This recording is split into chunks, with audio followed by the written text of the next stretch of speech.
You're listening to PetLifeRadio.com.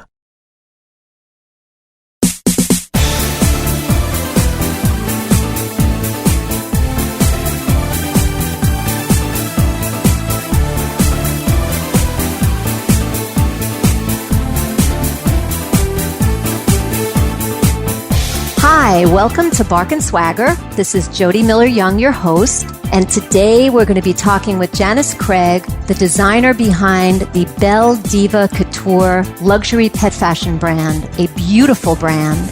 But before we do, we're just going to take a short break for these commercial messages. We'll be right back after a short pause. You love your dog and you want to spend as much time with him as you can. But in your car can be distracting and dangerous for you both. You want what's best for your dog, and now you can give it to him. PupSaver is the simple, secure solution for car safety. And now PupSaver has optional seatbelt straps. Just move the passenger seat all the way back, pull the seatbelt out until it clicks or stops, then use the provided clip to lock the seatbelt at the retraction point. Attach PupSaver's seatbelt safety straps and release the slack until just snug around the top. Then reclip at the seatbelt retraction point. Then latch the tether, which you've adjusted to the length of your dog's front legs, onto his harness or collar, and you're done! Your dog is comfy, secure against roaming, and still near enough to pet.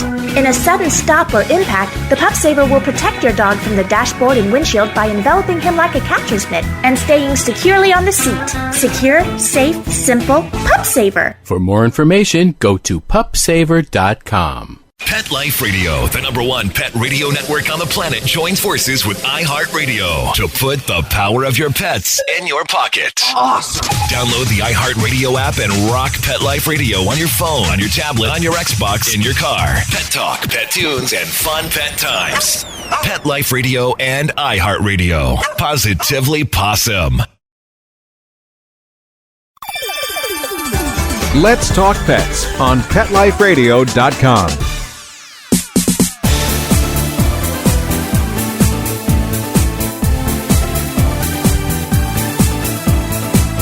Welcome back to Bark and Swagger. I'm Jody Miller-Young, your host. We're on Pet Life Radio, and we're talking today with Janice Craig of Belle Diva Couture, a luxury pet fashion brand, and one of my favorites. Janice, you're a Southern gal. You live in North Carolina with your 4 Yorkies, and you've spent over 25 years in the design industry in one form or another. First of all, welcome to the show. We want to know how you made this transition to pet fashion designer and why. Well, it actually was a product of the economy. I've done interior design for so many years, and when the economy went south several years back and home building went south with the economy, I had to do something that, first of all, used my creativity, but secondly, kept a design business of one sort or another going. And I've done so much work with Yorkies and Yorkie Rescue and fell in love with the breed many years ago and just absolutely love what I see people doing with dressing their Yorkies. And I thought, okay, I know how to sew. I have sewn since I was a kid. Maybe I can use those skills and start doing sewing and doing some creative little outfits for the Yorkies. Actually set it up really aimed specifically at the Yorkie breed. And it took off so fast, I couldn't believe it. So that led to Belle Diva Couture, and I now have work going all over the world. Wonderful, wonderful. Well, I understand why. I mean, your designs they're beautiful, first of all. They're really intricate, from your fishy and nautical harnesses and the wonderful embellishments you have on them to your evening wear. And color is such an important part of what you do, and you just get it right. What inspires you when you create a piece? First of all, color has always been a real strength in any of my work. And I'm not afraid of using color. I understand how to use it. I've been trained in the use of color in my formal education. I'm not afraid of using color. And often people will kind of pull back when they see some of the strong colors that I use, but then they see the finished product and they're amazed at what correct use of color can do. It just works, yeah. I'm just not afraid of using color, and I incorporate that as a major tool in most everything I do. But as far as inspiration, I attend all of the market classes and update seminars on what is the newest, greatest, latest colors and trends and what inspires those trends. So it's an educated approach to whatever I do. It's not just, sometimes it's something that I just pull out of the air, but you never know what on a day-to-day basis you'll run across that will inspire you. But right, as exactly. you said, I'm from North Carolina.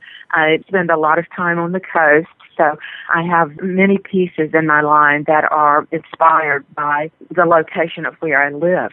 Wonderful, wonderful. So, and you can tell, you can tell that it's well thought through and it works. Are there specific fabrics that you tend to gravitate towards and find that you use over and over again, whether it's because it works well for the dog or because it works well for the design? No, not really. I use all kinds of fabrics, from expensive silks to tuxedo satins. I use duck cloth, which is just a fairly inexpensive cotton, heavily woven cotton. It looks almost like canvas, but it's a great background for some of the embroidered work that I do, and even the little fishy harnesses. Yeah, those harnesses, the nautical harnesses.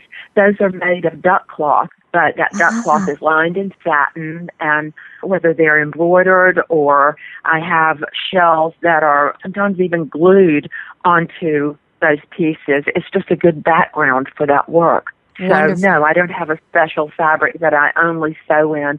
It just depends on what the outfit is. Right, but in the case of the harnesses, it's like form meets function. Yes, it stands exactly. up. Yeah. So your newest collection is really interesting. I want to learn more about that. Were pieces from that new collection created for the Yorkie 911 Rescue Fashion Show, which I want to talk with you about a little later? The pieces that I sent to New York for that fashion show were really part of several collections. I don't typically do a spring collection, a fall collection, a winter collection, although I do items that are specific to that time of the year. But it just depends on, first of all, the custom work that people ask me to do. I do a lot of work for gala events. I do, in the past year, have done a lot of work for fashion shows that were really very intricate pieces. So as far as doing a specific collection, maybe I should do more of that from a marketing perspective, but I just have never done collections per se. Right, right. Well, you really kind of lean towards what the customer wants, and you have a pretty broad, custom design business. You have a lot of custom clients. So, that seems to be where your strength lies and where you focus on, right? Yes, it does. And where many designers will do one certain look in every piece that they turn out, whether it's a harness or a dress or a blanket or anything that they do, it all has that look, and you can tell that designer by that look. And everything I turn out from one piece to the other may be totally different. You could probably never pick me out of a group of designers as far as a look other than maybe the strong use of color. That might be a way you could pick me out, but everything I do is very different. I noticed that, but it keeps it interesting and fresh, It's like you never know what to expect. For example, what I thought was really, really cool was some of the pieces that you did for the show that I saw was paying homage to Shirley Temple. Tell us about that. Well, just about the time that I was asked to do the Yorkie 911 event, Shirley Temple passed away. And, of course, I grew up as a kid in the 50s, and at that time, Shirley Temple was a big thing. She was the cute little girl that everybody saw in the movies, and all her little Shirley Temple dresses were, all the mothers wanted to dress their little girls in those types of dresses. My mother sewed. My mother made those kinds of dresses when myself and my sister were younger. So that comes from remembering some of the things that my mom made in my early years. But there are many little patterns and things that have that look that can be found on the internet. So I started looking to see if I could find anything that was from some of the movies that she was in, and found actually some doll dress patterns that were Shirley Temple outfits. And so I did the little red and white polka dot dress that was the fluffy little petticoats and the little poof sleeves and the big bow in the hair. And this one actually, I did a little hat, a little straw hat, and attached the little finger curls. It was made in doll hair, and I attached the little finger curls to the hat. So when it was modeled, the little dog had finger curls coming down to the side. How wonderful. And then there was a little nautical collection from one of the movies that she was in. And right now, I'm sorry, I can't remember the name of it, but I did a little boy, little girl nautical outfit matching. And they went on little 3-pound Yorkies that were just the cutest little brother-sister outfits in the world. So, I saw them. They were wonderful. And actually, if you're listening in, you can see them for yourself on the Bark and Swagger page on Pet Life Radio, so you know what we're talking about. They were just terrific. You also had a piece that had Spanish influences. Tell us about that and where that came from.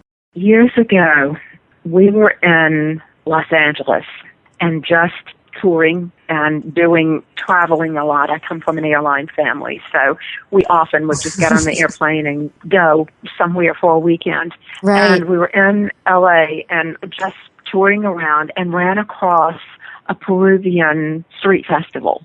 And I was so taken with the costuming that these people had, and I had never forgotten it.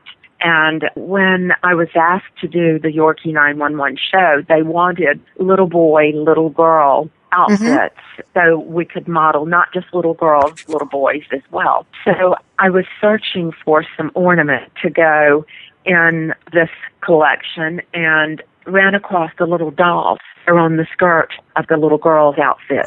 And I ordered those thinking, they remind me so much of that festival, the outfits that were in that festival when we were out in L.A. So I thought, I don't know where I'm going to use these, but let me order them and see what I come up with. And that's what I came up with those little dolls. It was all based on the dolls. And I found fabric that worked. I found a pattern that worked, a doll pattern that I could adjust to fit the dogs. And there's a lot of adjustment when you think, okay, it's a little pattern, it fits a little dog. Well, the dimensions are not the same. You have to adjust everything so that it fits across the back of the dog, and the shape of the arm, the armpit, and everything. Yeah. Well, it is beautiful and very intricate, and you nailed it. You definitely nailed it. We are going to come back with more interesting information from Janice about her designs, her design process. But we're going to take a short break, so we'll be right back. Sit. Stay. We'll be right back, right after we kibble a little with our sponsors.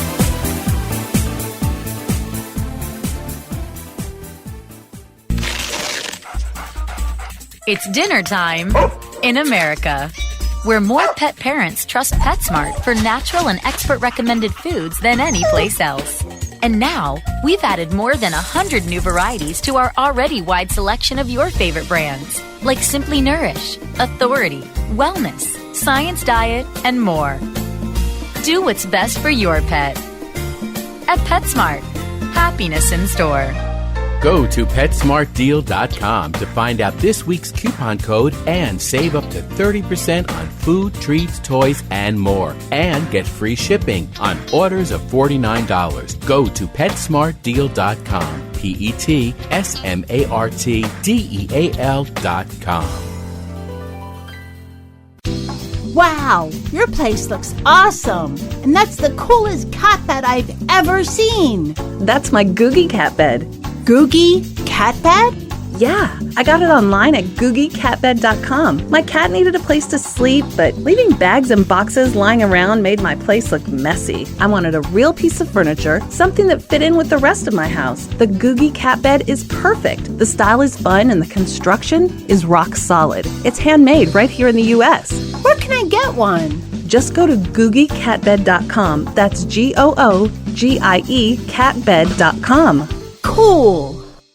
Hi, I'm Dr. Robin Gansert, President and CEO of American Humane Association, the country's first national humane organization. Here to tell you about our new show, Be Humane, on Pet Life Radio. Each week, we'll be bringing you the latest news and issues affecting our animal friends, and we'll also be bringing you interviews with Hollywood's biggest animal advocates, here to share tales about their pets and what they're doing to promote a more humane world. Our own highly experienced staff and friends of the organization will also join us each week to share what they're up to in the animal world. I hope you'll stop by. Until then, let's always remember to be humane. Every week on demand, only on PetLifeRadio.com. Let's talk pets Let's talk pets on Pet Life Radio. Pet Life Radio. PetLifeRadio.com.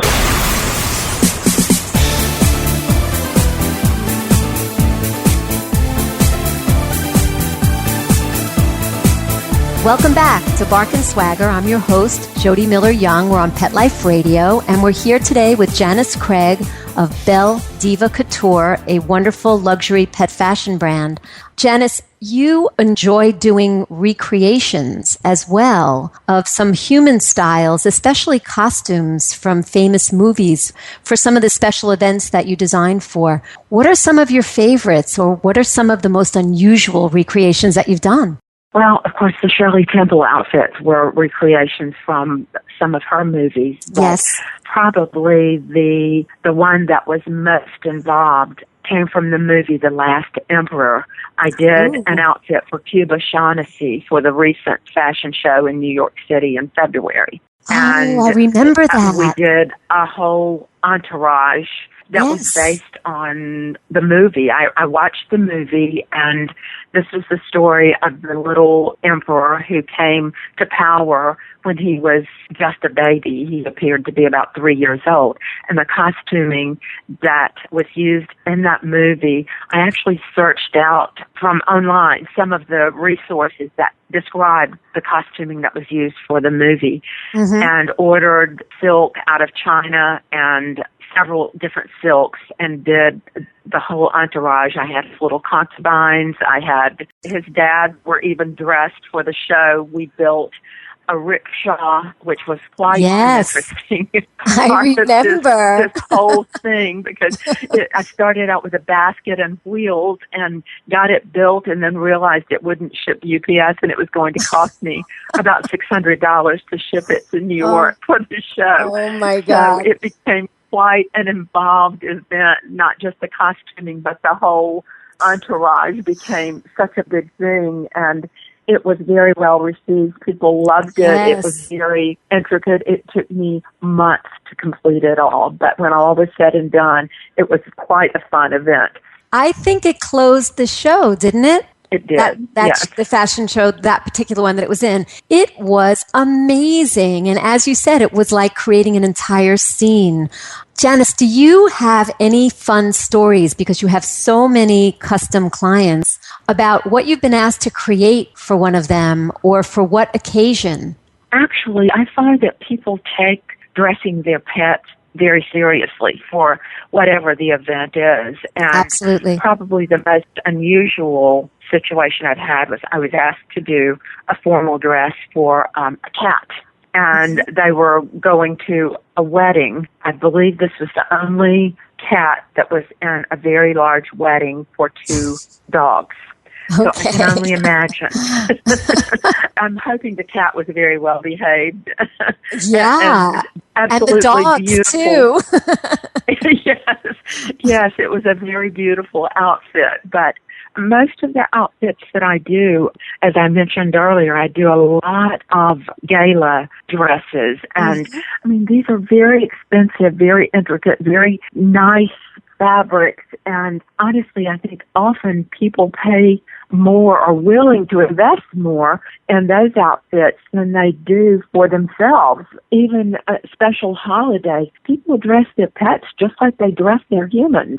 Absolutely. So because it's taken so seriously, it usually goes pretty smoothly, and I don't necessarily have any crazy things that happen as long as the outfits fit okay, and I measure very carefully and absolutely get measurements from one end of the pet to the other, so I know how tall the dog is, how long their legs are, what their measurements are in every part of their body. So typically, if I've never laid hands on one of the dogs or cats, as it may be, as long as I have the good measurements, I can pretty well get the fit where it needs to be. So it usually goes very smoothly. Great. Wonderful. Talking about these special occasions and these galas and how people want something very special for their pets, which oftentimes are like, their children. You have a wedding dress, Sophie's wedding dress, that has a story behind it. Would you share that with us?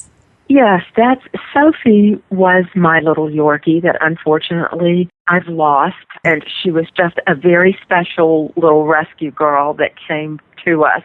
Mm-hmm. And she was her mommy's baby for sure. We did a fundraiser in Charlotte a couple of years ago, a fashion show and fundraiser, and Sophie was dressed as the bride, and she married Timmy, who was also a very good friend, and Timmy was in his tux, and Sophie was in her wedding gown and veil, and it was just a lot of fun. It created just a lot of interest. We had served wedding cake and punch, and the doggies had their own wedding cake to enjoy, and things like that create a real awareness of the pet industry, and not only from a rescue perspective and how important it is to raise funds to help all of these Yorkies and other breeds that need that help so badly, but it kind of puts a little fun into it as well. So that was a dress that Sophie wore, and it's forever. It's almost like an heirloom piece.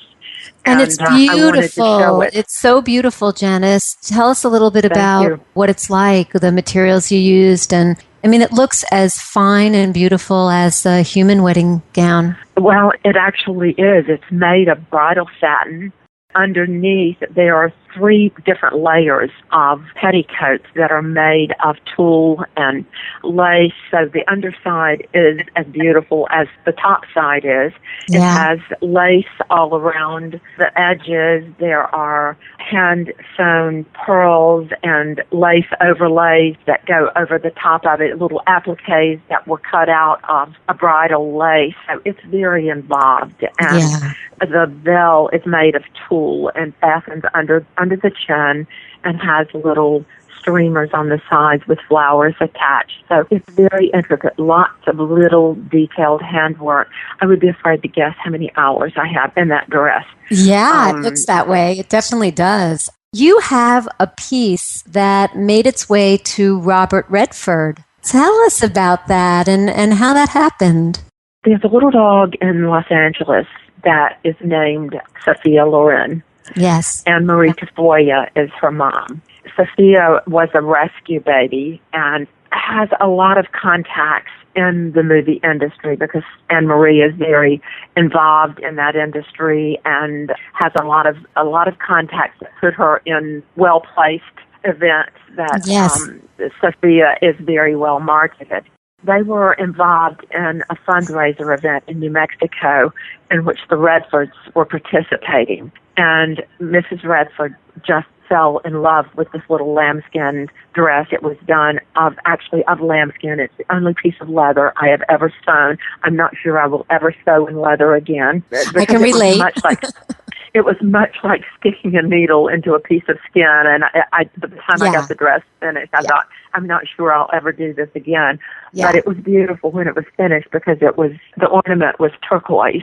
Yes. So it looks very Southwestern. And Mrs. Radford just had a fit over it, and Anne-Marie took it off of Sophia and gave it to her. Oh. And we made another one for Sophia Lorenz. I'm glad that they have that piece. I hope they're enjoying it, and it was very appropriate to the part of the country where the event was held. So yes. That was a special piece as well. Absolutely. And it's beautiful. I saw a picture of it. It's really, really stunning piece. I want to sort of wrap up with, you were talking about how important rescue is, and we all agree with you, of course, and your involvement in Yorkie Rescue. The Yorkie 911 Rescue Organization is a wonderful one that you've been involved with for a while. They have a huge fashion show fundraiser every year, and you, as we talked about, participated in that with several pieces. I know it took a long time to prepare for it. What was involved? And how long does it generally take you to prepare for something like that, or the New York Pet Fashion Show, which you talked about having participated in? It's a big process. Months of work go into doing those events, because I'm so crazy about everything being to perfection when I send it out. Yeah. So each outfit takes a lot of time and effort to complete.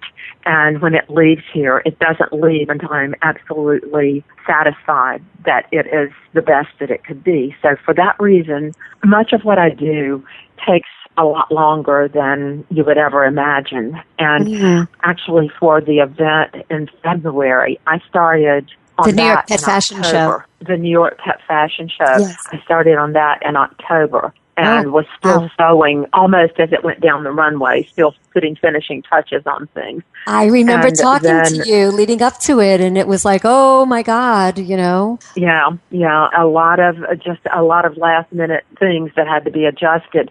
And then right off of that show, I started the Yorkie 911 event. So I feel like I've been in runway mode since October of last year. And some of the things that went to Yorkie 911 were things that I already had done and were perfectly fine, like the fishy harness. Some of those things were done last summer, so I already had some of those in stock that I could work with. But still, it took me several months to get all of the patterning done as it should have been to fit the dogs and all of the detail on those pieces. So it's been a nonstop. Yeah, I mean, do you have a break now? What's next for you? Catching up. Right. With your custom orders. Yes. I have. My customers have been very patient with me, thank goodness, because they know I've been involved in these rescue events. But I now just have to take some time and get caught up with orders that have been waiting, and there will be new things that come as we go. New looks. I never know what that will be. I never know what I will see that will inspire me to create something new. New things will be coming out, but I've got to take some time now to just get caught up. Absolutely. Well, I'm sorry to say we're out of time, Janice. I've so enjoyed talking with you. And if you want to know more about what Janice does, you can go to BelleDivaCouture.com. She has all her designs on there, and you can purchase right from the site. And they are absolutely beautiful pieces. You got to have at least one in your doggy's wardrobe. Thank you so much for being with us. Thank you, Pet Life Radio and our producers, for making this possible. And when fierce fashion calls, bark and swagger. Let's talk pets every week on demand, only on PetLifeRadio.com.